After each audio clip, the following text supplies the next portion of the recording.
President Bongbong Marcos orders the Customs Bureau and Agriculture Department to go harder against smugglers. Mobile journalist Julie Baiza with the report. President Ferdinand Marcos Jr. has ordered the Bureau of Customs and Department of Agriculture to go after smugglers of agricultural products. The President emphasized this during his inspection of the 178.5 million pesos worth of seized frozen mackerel at the Manila International Container Terminal in Tondo, Manila this weekend. Sinisira ang merkado dito sa Pilipinas, pinagkikitaan ng tao, wala namang bumabalak sa gobyerno at yung dapat na ibayad sa gobyerno ay binubulsa lamang. Tapos hindi na nga natin makontrol kung paano nila i-release. Dahil nakita natin, kasama na rin yan sa ibang agricultural product na kahit na makapag-import sila ng mura, iniipit muna nila bago pataasin ang presyo, bago na bibitawan sa merkado. The chief executive said the authorities have to break this chain.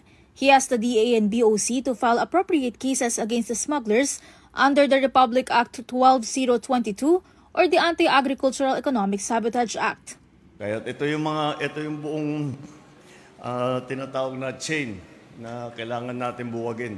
At ito is, as I said, is the first case under the new law of the Anti-Agricultural Sabotage Act. I've spoken to our Bureau of Customs, I've spoken to the Department of Agriculture. We have to keep going. Kailangan patibayin pa natin ito. After the inspection, PBBM presided over the distribution of some 28,000 kilos of seized mackerel in Baseco Port area, Manila. Each household got 2 kilos of mackerel. The frozen mackerel will also be distributed to the poorest barangays in Metro Manila, Obando and Maykawayan in Bulacan, and Bacoor in Cavite. Sa smuggling, ang ginagawa po, ini-smuggle nila, pinapasok nila, tapos iipitin. Hindi ilalabas. Mag-aantay hanggang tumaas ang presyo. Pag tumaas ang presyo, saka nila pagbibili.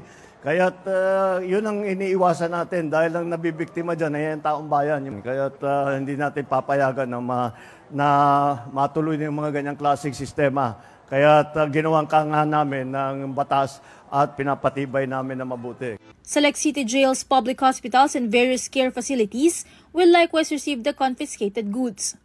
In total, an estimated 150,000 families will benefit from this. Mobile journalist Julie Baiza, We Are One News.